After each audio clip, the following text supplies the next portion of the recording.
When the publisher Dent brought out a series called Master Musicians in the 50s and 60s, each volume was a different composer, but Bruckner and Mahler shared a volume. And I think that tells us something about the reputation of those composers back in the 50s and 60s. And you will know now that both Bruckner and Mahler are very, very popular composers. Mahler, particularly the symphonies, all of them, are regularly performed, championed by Bernstein and the great conductors. And then with Bruckner, certainly the later symphonies are a staple of our diet now, and we think of Bernhard Haitink and conductors such as his stature who took up those later symphonies. So Bruckner is very much on the map now, but his reputation was a slow burner, and so actually was his career. He was born in 1824, died in 1896, the 11th child of a teacher, and he followed his father in the teaching profession and wrote his first piece of music, a choral piece, when he was about 11 years old.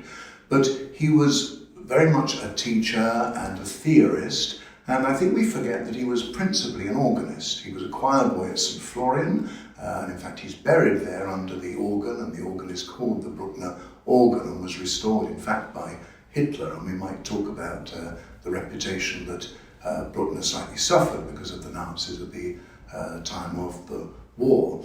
And the early career was as a teacher, writing sacred music, but as an organist, he was really quite famous across the world.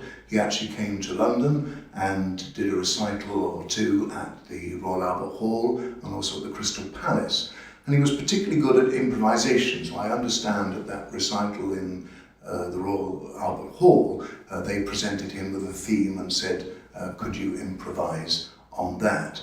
There is very little organ music by him, but there are a lot of choral pieces, I mean a huge number in fact, 17 of which of them are rather big choral pieces, and we're performing his second Mass, and we'll talk about the Masses and how that fits into his career a little bit later. And he also wrote songs and piano music, and the songs are really never performed, so there's much more to him than just the symphonies. But the symphonies are the things that we know, and they are huge. And the point about Bruckner really is that he reinvented in that late Romantic period what a symphony was. I think his influence was Beethoven 9, which is already a large symphonic format. And in fact, all of the Bruckner symphonies begin with those hushed strings that introduce the main theme of the first movement, just as in Beethoven 9, that's how it begins. There are no choirs in the Bruckner symphonies.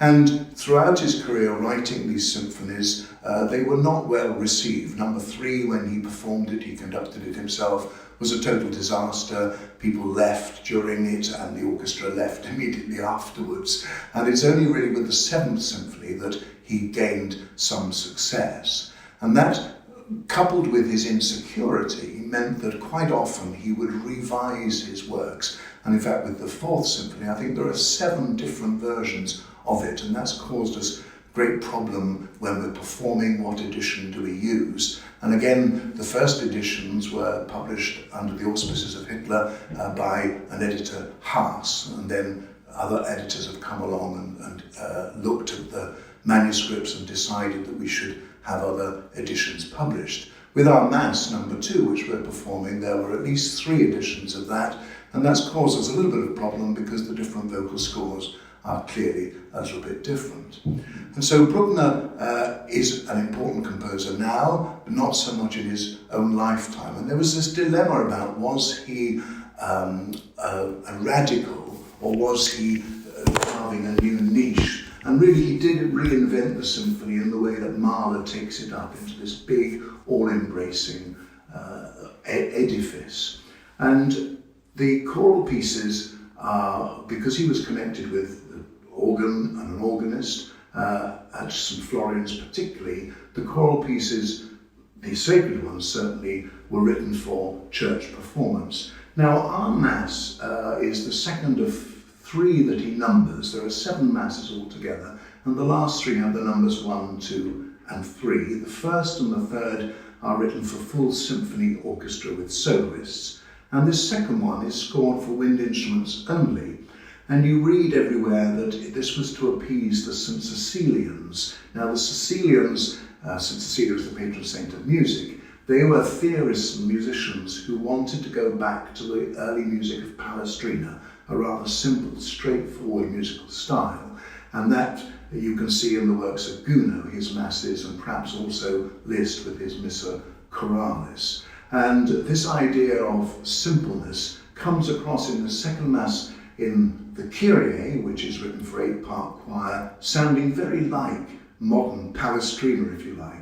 And then the Sanctus, which is similar, but also quotes Palestrina's Missa Brevis. But I think that it's scored for wind instruments because it was to be performed outside.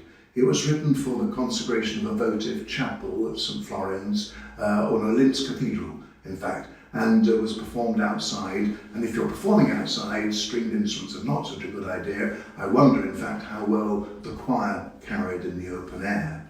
And there are the usual 6 movements that we expect with a Mass, and the instruments colour the texture often of the voices. They support rather than contribute symphonic language, if you like.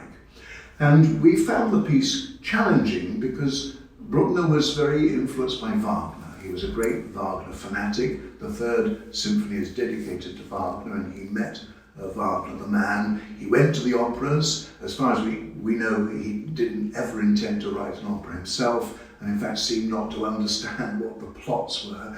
But the language that he uses is very Wagnerian in its chromaticism. And actually when you're a singer, when you sing very complicated semitonal harmony and chromatic harmony, that is quite a challenge.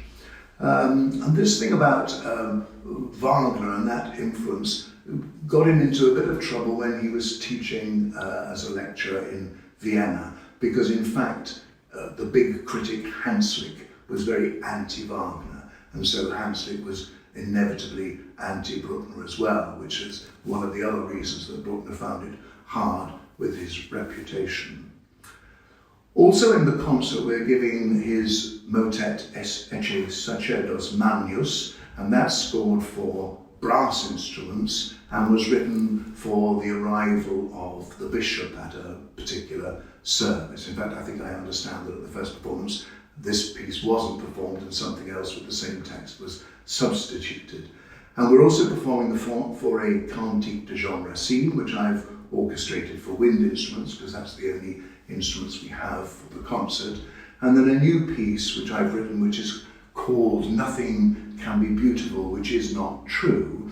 And that's been written in the memory of Alf Mignano. And Helen Mignano was the secretary of the choir when I first joined and was singing until very recently. And her husband died a couple of years ago, and he was a great art fanatic, so the walls of their house were covered with wonderful paintings. And I wanted text related to art, and we've chosen texts from Ruskin's works. I was rather lucky that Ursula in the choir selected texts, and I was able to choose those. And so that piece also for choir and wind instruments. And also the concert will feature a Mozart wind serenade, so it's a wonderful combination of wind and choir that will make a wonderful sound that All Hallows Gospel Oak.